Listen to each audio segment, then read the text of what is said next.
Yes.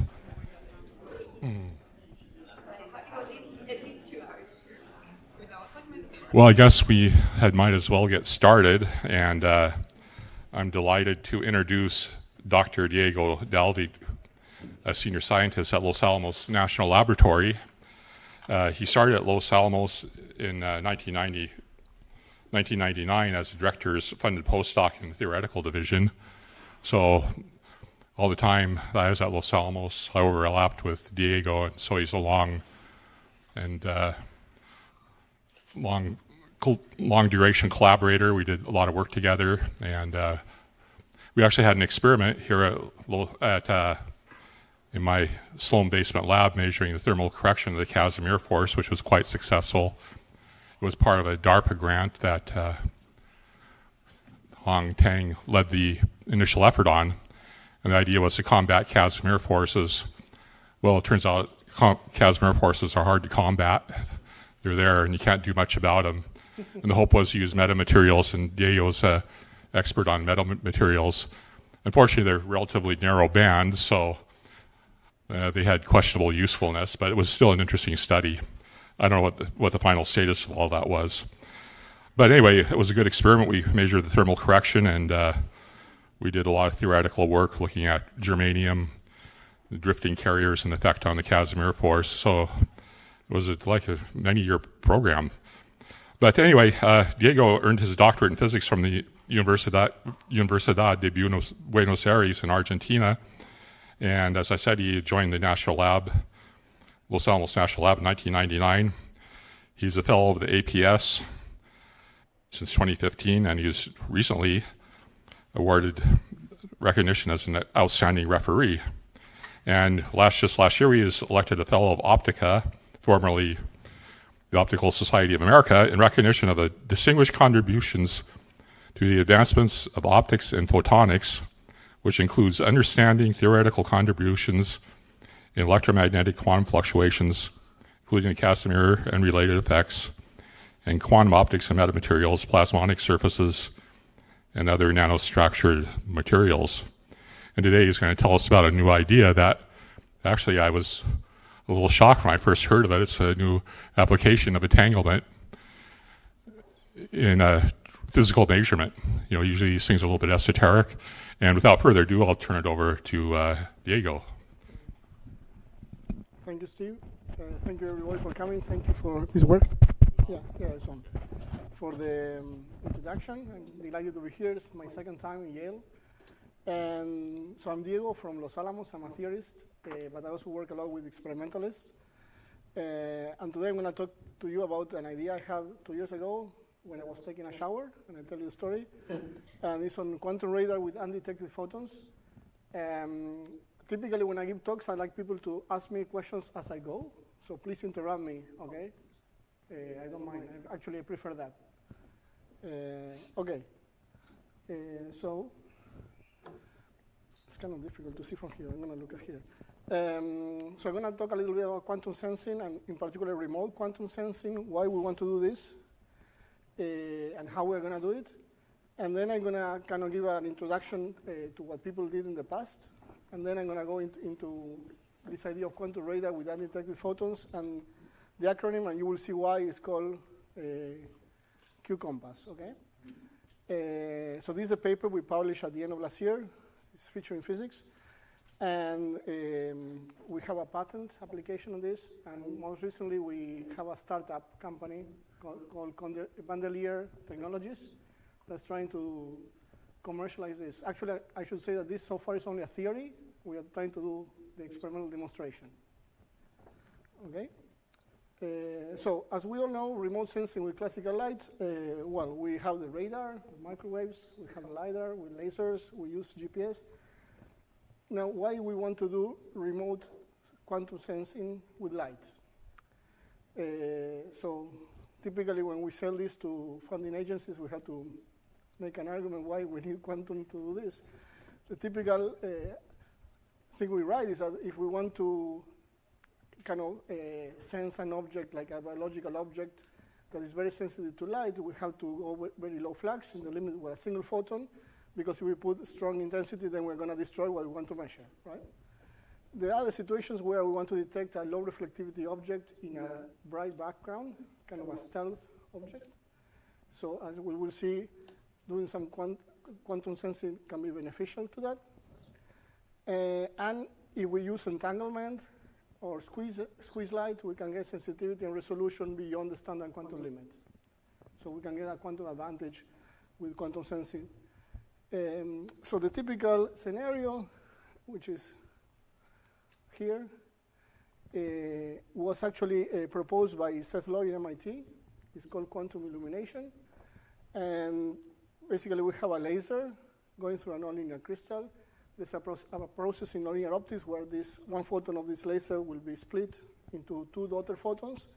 One is called signal, the other is called idler. These are just names.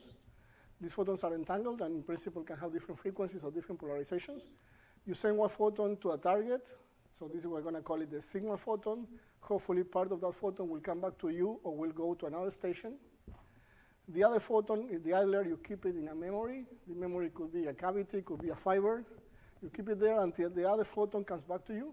When this comes back, you make a correlation measurement. And it was shown here that you can get a quantum advantage about sensing this object with respect to just sending a LiDAR laser. Okay? So this is basically quantum illumination again. The objective is whether to detect whether there is or there isn't an object. In this case, it's a stealth bomber. Okay? There is a related process, which in the literature is called quantum ghost imaging, in which, again, you have a pump laser going through a nonlinear crystal, produces these signal idler photons.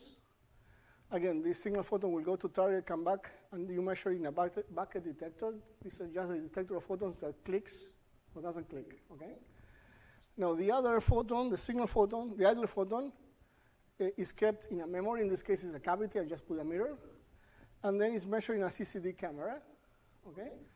And again, when this clicks, you do a correlation measurement, but the important point is that you obtain an image of this object from photons that never went to the object. Idler photons never went to the object, but still you get an image.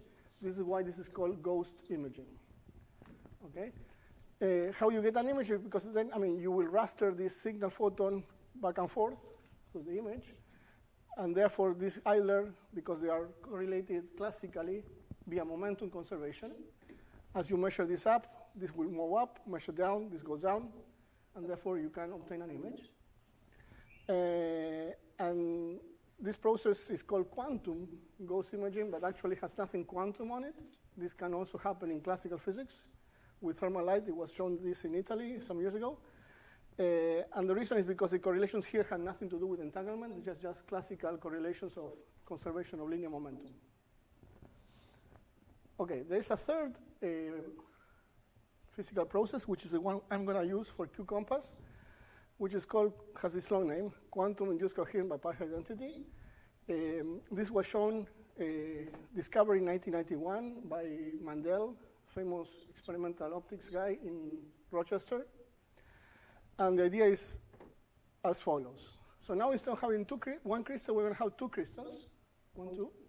We have a laser, in this case a continuous wave laser, CW laser. They're going to pump simultaneously both crystals. So I split the laser into two, and I pump crystal 1, crystal 2. First crystal will produce a first pair of signal idler. Second crystal will produce a second pair of signal idler. Okay? The first signal photon will interact with the target, comes back to you, and then it's going to be mixed with the second signal photon in a beam splitter. Now, you have the option to measure this or not to measure. Let's assume we are not going to measure that. Now, what was discovered by Mandel in 1991 is that by mistake, they were aligning the optics in the experiment, and they went into a configuration where the direction of this first idler coincides with the direction of the second idler. They went along the same line. This is why it's called path identity. And then what he did is he had a detector for idler photons. So he was only measuring idler photons that never went to target. Okay? And again, on his experiment, he also measured the signals, but you don't need to measure signals. So let's assume that we only measure idlers. What happens, and I will show you later on, after I'm going to try to be clear because I had a discussion with Jack, and I think it's a good point, is that you will see later why I obtained an interference pattern. The point of that experiment is that it's possible to obtain an image of the target from photons that never went to target, okay? Similar to here. But the important point here is that this process is a fully quantum mechanical process, has no classical analog. And if you do the math, you see that the basis of this is a photon that interferes with itself. It's a one-photon interference phenomenon. Another way to think about this is, if I am the detector here, and I see photons coming to me, I cannot tell if the photon that comes to me was created in crystal 1 or crystal 2, because photons are bosons, are identical in all degrees of freedom, and in particular in this direction. So what this produces is lack of which path information in quantum physics. And as you remember in the double-slit experiment, if I have loss of which path information, then I can have quantum interference in the two slits. So here, basically, the same happens in a more complicated setup. And what happens is there is a quantum interference between the signal photons and the idler photons. And this interference kind of teleports, let me use that word, the image of the signal photons, the image of the target that was original in this signal photon, it gets imprinted into the idlers. And you will see later on the math of this, okay?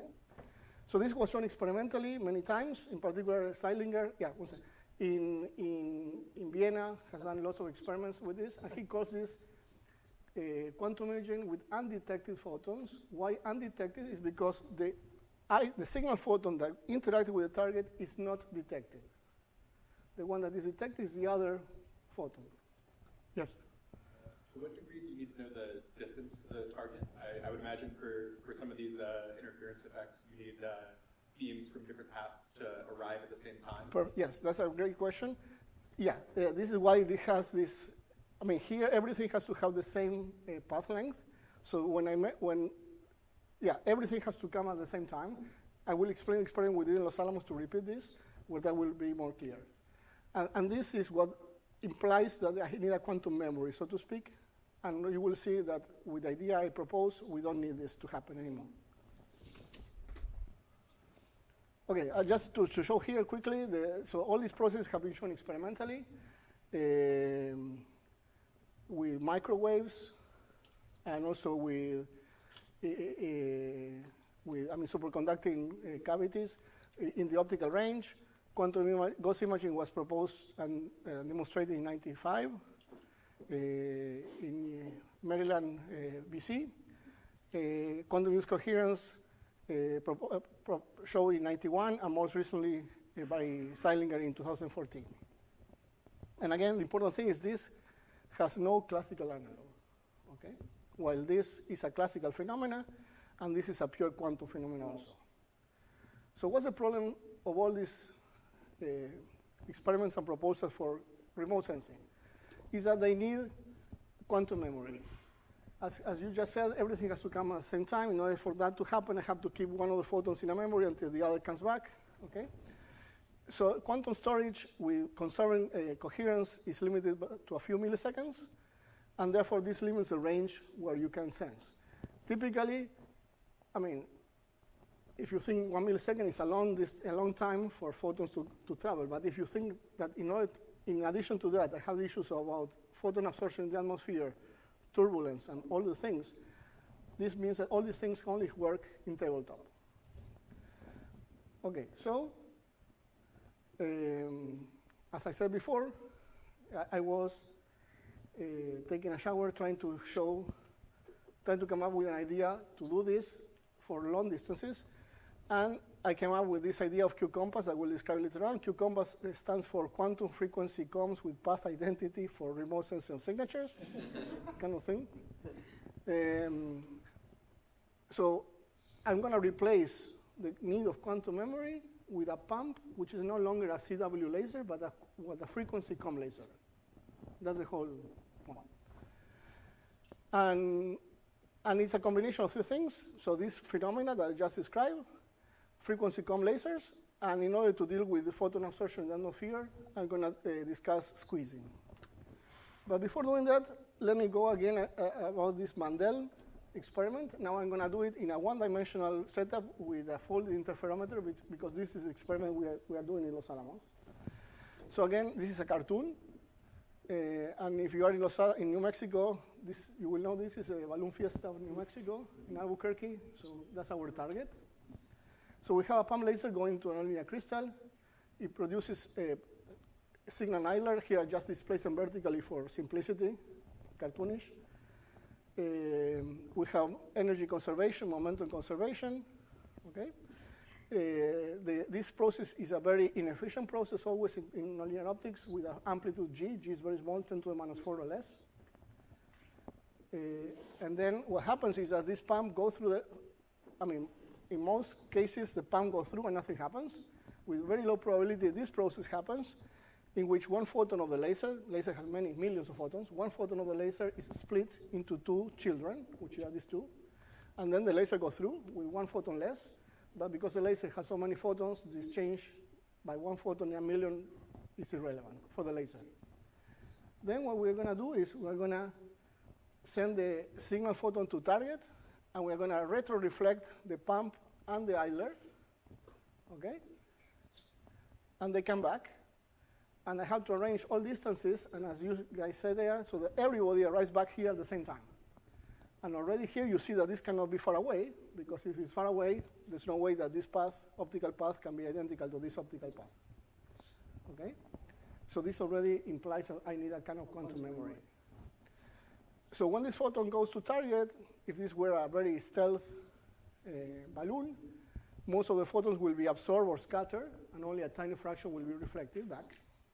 If nothing is reflected back, game over, because I cannot do any sensing. I need something to be reflected back. And then when this laser goes back again into the crystal, now from right to left, it's doing like a folded interferometer. Again, this process of converting a pump photon into pairs happens again.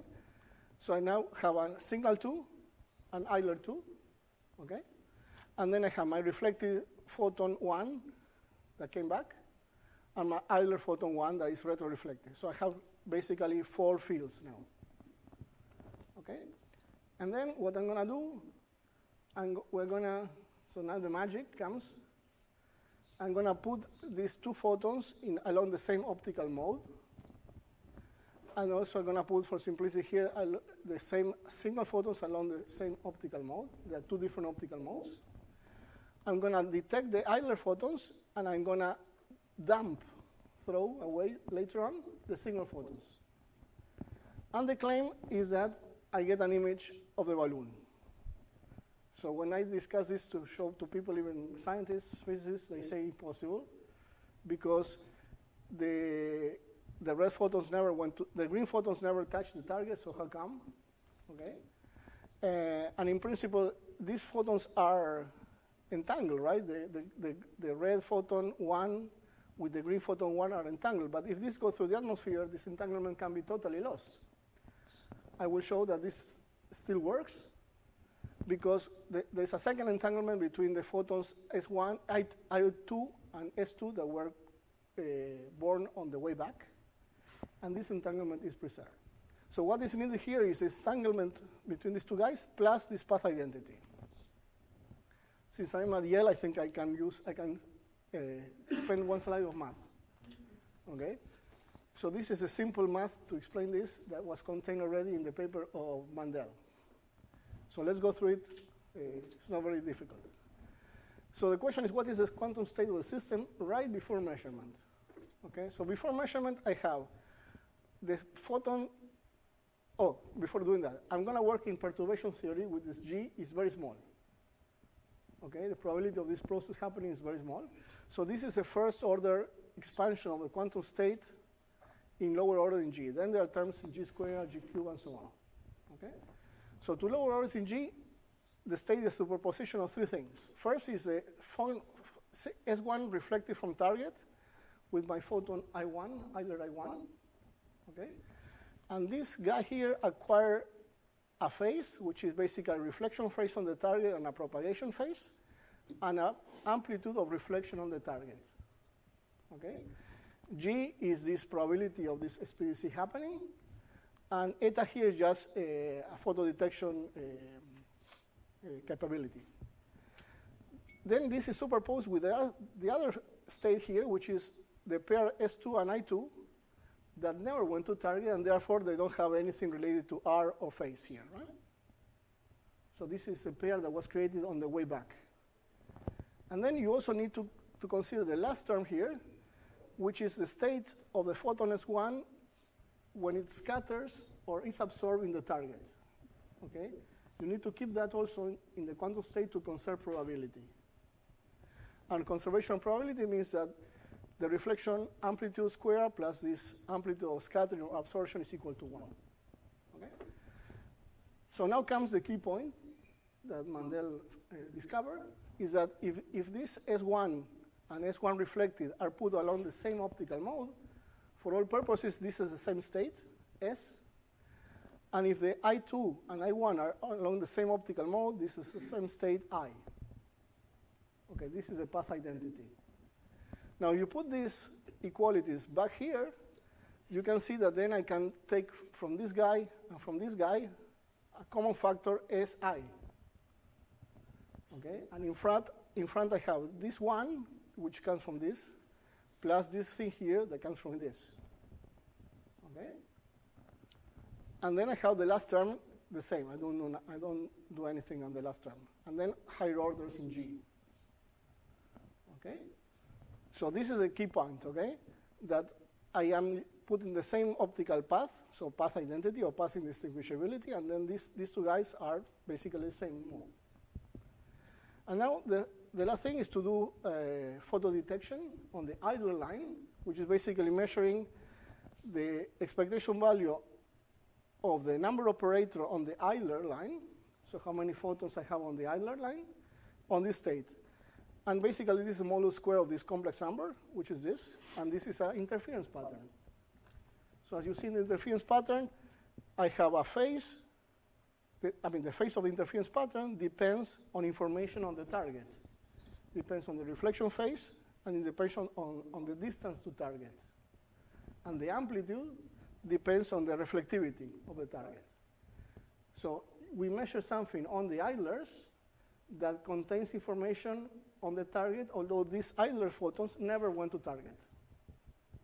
So this is a counterintuitive phenomenon, impossible in classical physics, but it's allowed in quantum. Any question here?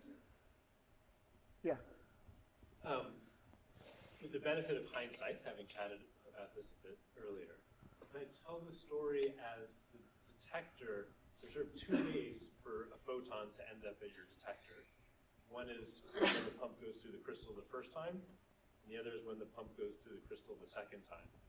And those are the two probability amplitudes, and they interfere with each other. Yes.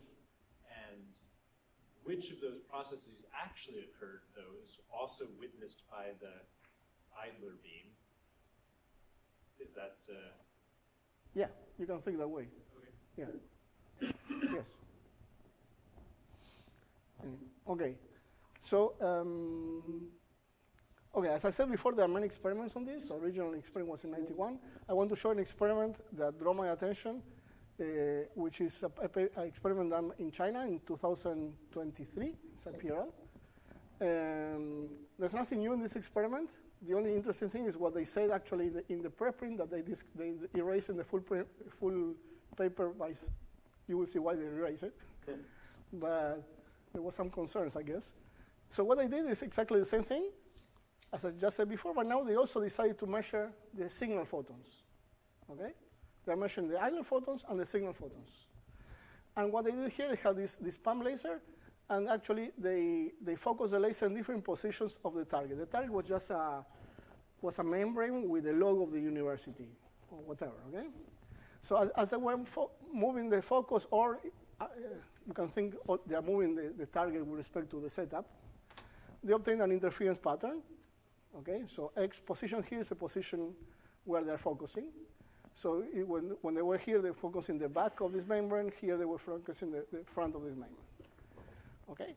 But I think what is interesting in this paper is the following. So first of all, I don't see why this was a PRL, but anyway, is the following. So what I did is they say, okay, let's be an adversary who tries to attack your system. Okay, so my system is this thing, which is basically in my lab. The only thing that goes out of my system to the outside is the red photons, the signal photons. Okay, and then I can, if I am here, I can put filters to filter out everything except red color, let's say. So the attack that they did is they put thermal noise or jamming at the frequency of the red photons from the outside. And then they saw what happens to my image when I put noise or jamming to the image on the idler detector or the signal detector. So what they show in the experiment is that if I am measuring the red photons, the image on the without noise or without jamming or with jamming, the image on the signal detector gets ruined. Very bad image, you lose it. However, the image on the idler detector is very weakly affected. So this means that this has some intrinsic security against adversaries who try to jam you or put some noise. And this is why they removed the sentence from the paper, okay? I think. But this has some implications, as you can imagine. Okay, so again, all this process, even this paper, has this issue of everything arriving at the same time, this quantum memory issue. So I wanted to solve this, to make it for long distance, so then qCOMBPASS. Yes? Can we go back to the jamming? So the jamming is only on the outside the lab. Yeah, yes, on the external. And then the images are according to whether you're making the image with the idler or the signal. Oh, the signal detector. Yeah, the image are here or here. And the jamming, I mean, because this process, these dots here, are the spontaneous parametric down conversion process in which you need phase matching, right? Now, an external agent has no clue about which laser is being used, which crystal is being used, and therefore he has no knowledge of which are the phase matching conditions. So that's why here I have phase match or no phase match, okay? And of course, if I have a spy here that tells this, but also, I mean, someone here could make an intelligent guess of what is the phase matching, but then you will see, I mean, you can fight against these guesses, right? By changing, for example, the phase matching conditions by slightly changing the temperature of your crystal. Okay? So I think this is important, the interesting thing about this paper, okay? Anyway, so I wanted to solve this issue of the need of quantum memory. And so this is the three things I came to my mind taking the shower. And something that I was telling today the postdocs that were at lunch. So I told this to a friend of mine, and he found something on the internet about creativity when taking a shower. So it seems that it's important to have the hot water on your back and not on your front. Yeah, it seems that there's a real study about that. And in my case, it was in the back, fortunately. Anyway, so I said, well, I cannot store a photon for long enough. So then I'm going to try to get more photons, but these photons have to have this phase coherence. Okay? And then I'm going to use a frequency comb for that. So the frequency combs were developed in Germany by Ted Hensch, Nobel Prize in 2005. And more recently, the quantum version of those were discovered. What is a frequency comb? Is basically a laser that sends pulses, so pulse laser. So it's a train of optical pulses, but the important thing is that all these pulses are phase coherent with any of them up to 2,000 seconds. So it's a very, very stable laser. And then when you put this laser through a nonlinear crystal, you get entangled pairs of combs, okay? Well, this I already said. Okay, so now I'm going to do exactly what I did before, now for this frequency comb setup, and this is going to be fast. So basically, each of these pulses are parts of this frequency comb. As the first pulse from the pump enters the crystal, it will produce the first pair of pulses, signal idler, okay? Then this thing continues periodically, okay? I'm going to retro-reflect the blue pump pulse that has many photons, and I'm going to retro-reflect the green pulse that has only one photon in this approximation of very small g. As this guy re-enters, it will create a new pair, this and this, okay? Then I'm going to put everything in the same optical mode.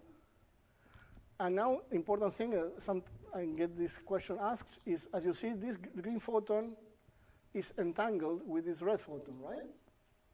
And this red photon is entangled with this other green photon, right? Now, because I'm going to, if this is far away, I'm going to measure this green photon well before this guy comes back to you. And this means I'm going to kill all possible entanglement between this green and this red because the green is going to disappear. On top of that, there is atmosphere here that also will destroy the entanglement between these two photons. But the entanglement between this red and this green is maintained within the lab. So the process continues, blah, blah. The first pulse reaches target, comes back to you, tuk, tuk, tuk, tuk, tuk, tuk. Okay, and something important happens here. Now I have 4 pulses, but all the pulses were born at different times. So this pulse here on the top was born long ago because it had to travel all the way to my target and comes back, while these other 3 pulses were born almost very recently, just now. I do the same process as before, and now the key assumption of the theory is that all these pulses, although they were born at different times, they are born from the same parent, which is this very nice frequency comb laser. And therefore, they inherit the long coherence time, okay? So this is something that has to be checked experimentally in the lab. But if this is true, then I can do exactly what I did before. I can make these 2 pulses go along the same path. These 2 pulses go along the same path. Measure these guys, and don't measure these guys. And then the math is the same as before. And then the claim is one obtains an image of this target. Okay, so this is basically something that the Los Alamos people wrote based on this idea for the public. And again, it just says exactly what I said before. This entanglement between this red photon and this green photon will gonna be destroyed. The entanglement between this and this is kept, okay? And this is what is basically this path identity. Okay,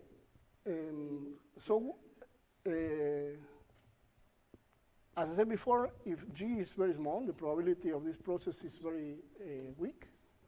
And I only have 1 photon per pass. And if I have a photon, a single photon going through the atmosphere, the chances of absorption are very high, and then I'm going to lose it. So one way to prevent this is to have more photons in quantum state of light. It's called squeeze state. So this is used commonly in, well, not commonly, but LIGO now uses squeeze states of light to measure gravity, gravitational waves. So we developed the theory of squeeze frequency combs for this process. And hopefully we're going to try to do it. So anyway, we basically did some theory on taking into account target reflectance, atmospheric attenuation, photon efficiency, and so on, diffraction of light. And basically this is the number of photons on the idler detector as a function of distance to target. Z0 here is the Rayleigh range. In this example, it's just around 180 kilometers. And the different curves are different levels of squeezing. Basically, what we are predicting, we are going to have at least 1 million photons per unit of time on the idler line to make an image. Those who work on squeeze light will know that this is a very optimistic squeezing levels, very high, but hopefully we're going to be able at least to get to 5 to 10 dB squeezing. Okay, and then this is just to show, I'm not going to go into details here, but if we use squeeze light, one can get sensitivity and resolution in phase detection with qCOMBPASS better than the standard quantum limit and above the, well, below the ultimate Heisenberg limit, okay?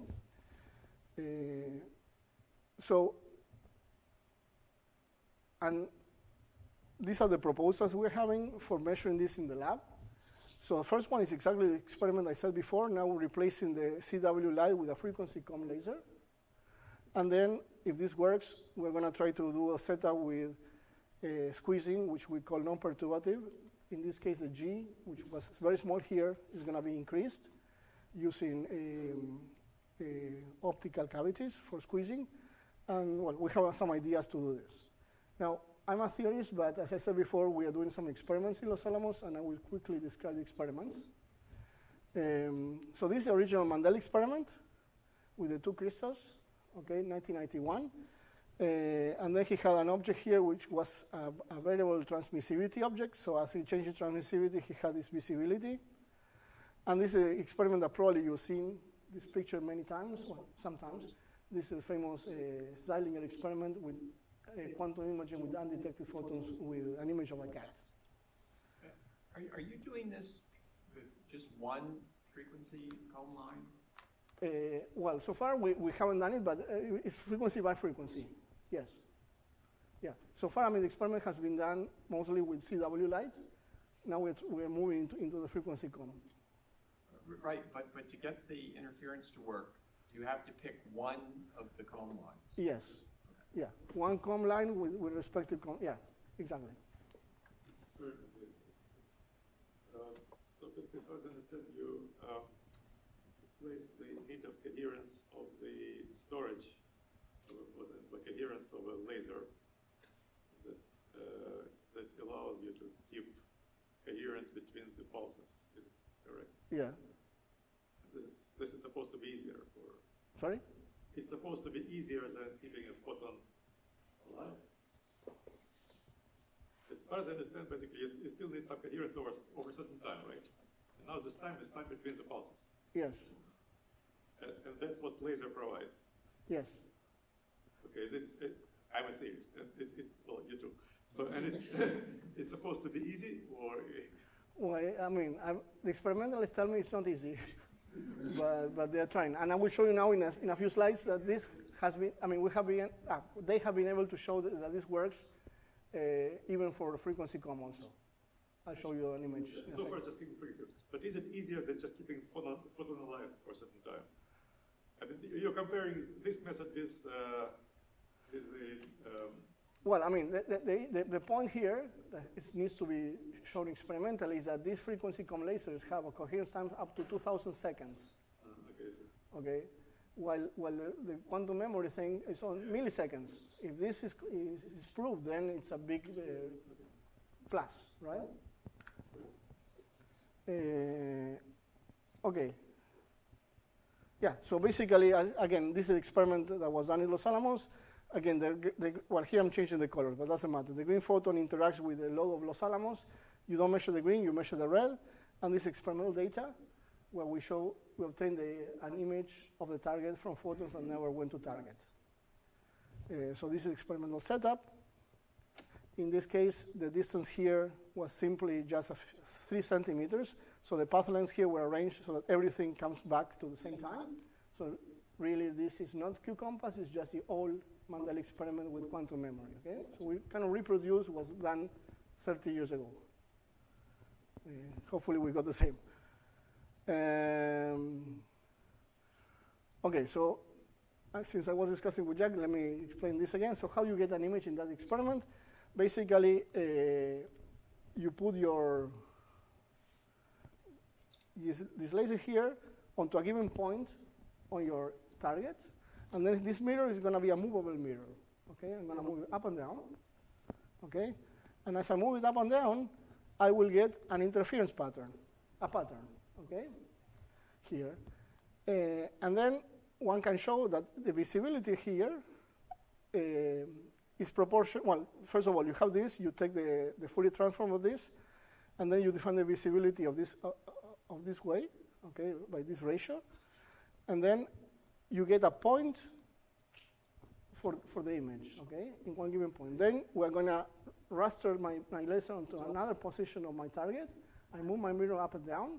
I get a new visibility, and in this way I built a 2D map of my whole thing. And this is a posteriori experiment, right? And I have to do it in a computer later on. And this is how you obtain this image of the target.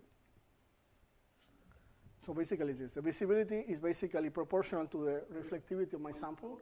And in this way, you build an image, point by point. Okay? So the experiment we just did a couple of weeks ago is replace the CW light with the frequency COMB laser. And exactly the same experiment, which is this one. Now we are getting a better visibility because this laser has high intensity. But again, this is just repeating the Mandel experiment. So in order to test my proposal, now what we have to do is do this thing, starting to move this further and further away, and see if for how long this interference pattern is maintained. Okay, so in summary, so this is a proposal to do quantum remote sensing with light. The point is that it doesn't need quantum storage. Instead of quantum storage, we're going to replace it by a frequency COMB pump. And it has applications not only for sensing, but also for communications, and perhaps also in quantum computing, because all this process uses, and Mandel uses, indistinguishability of photons, which are bosons. And therefore, all this should work also with cold atoms, with BCs. So we have a proposal, which we call it qCOMBPASS, AT for atom, that basically is the same idea. So it's a nonlinear interferometer with cold atoms. Okay? And as I said before, the experiment is in progress. Okay, thank you.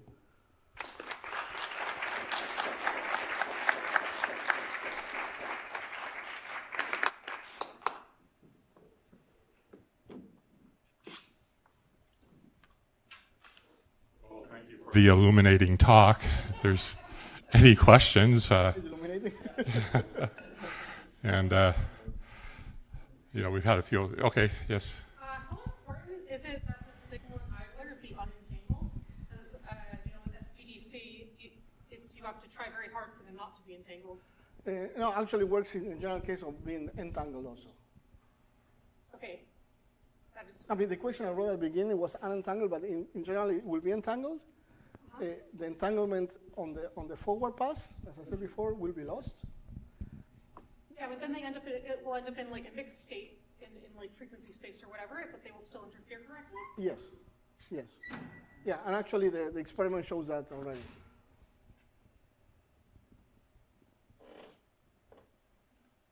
For the frequency COMB version, you showed these pictures of the little circles going out in a train and coming back Yes. on top of each other. Is it crucial that the signal coming back, that pulse actually overlaps with one of the pulses so that the delay is an integer multiple? Yeah. And if so, do you lose something? Because if I recall, like these frequency combs, the pulse is sort of short compared to the period. Yeah, so what we are, I didn't show it here, let me see. So what we are thinking of is having all these delay lines, delay. So to slightly move these mirrors so that to fix this possible time non-overlap. But yeah, it's crucial because if not, you don't have an overlap of the signals with the idlers, and therefore the visibility goes to zero. So these delays sort of let you scan? Yes. These delays are the same as my mirror that I had before, moving up and down. It's the same kind of delay. Yeah. Yeah.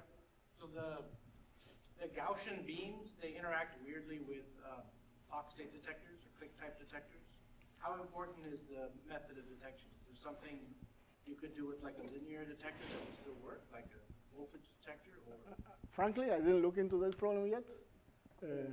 but it's something we should look into. I mean, I simply did the simple photo detection theory, right? Assuming that I have, I didn't take into account that it was a Gaussian coming. I said, okay, I have a Fock state, boom.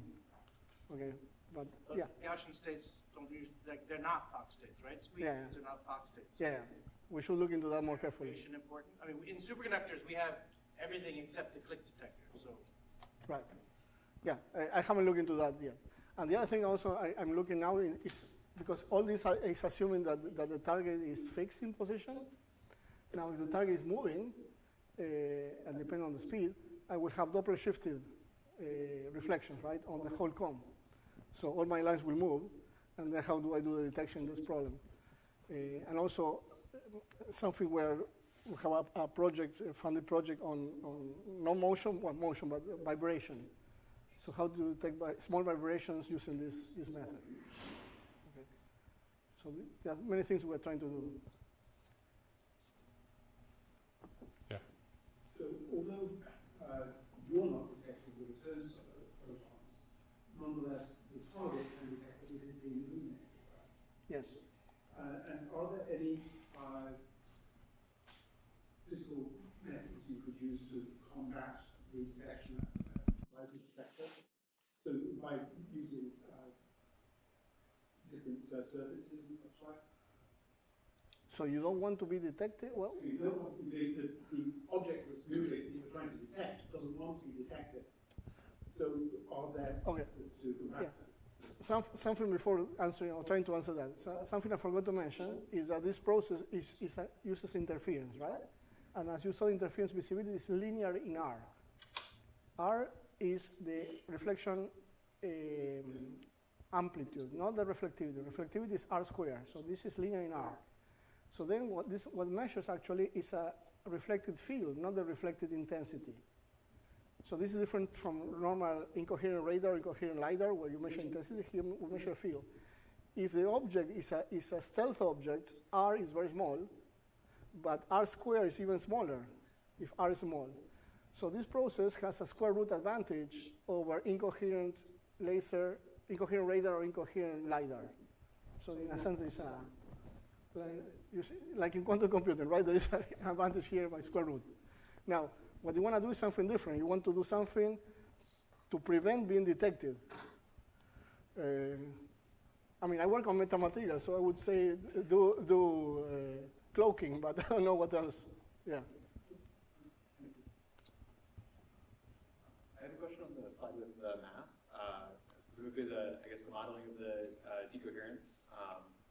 In that you write the total state as having some, the GSA contribution.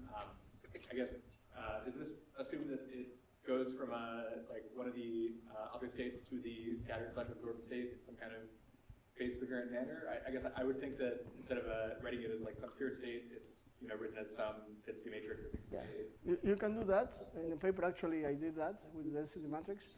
But here I'm using more the unitary evolution, where I model this interaction between the incoming photon with my target as a beam splitter, so to say. So I have one input vacuum, the other input is incoming photon, and the two outputs are the reflected photon, and the other output is this scatter absorbed photon. That's one way in quantum optics to model this absorption or loss.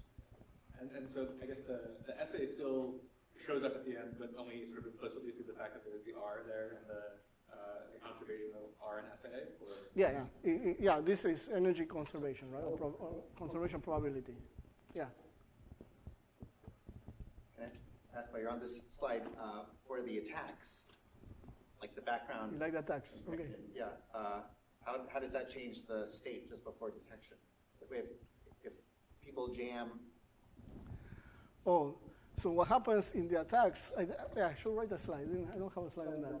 But what happens is, I mean, all these things are frequency dependent, right? I didn't write frequency explicitly, but I'm assuming that the idlers and the signals have different frequencies. So the attacks are done on a given frequency of the signal, okay? So therefore, as you will, one can see that it doesn't affect this number, but if I compute instead of number operator on the idler, I compute number operator on the signal, you will see that this interference pattern is going to 0. Okay, because basically the attack has no support on the frequency spectrum of the idlers, but has support on the frequency spectrum of the signals.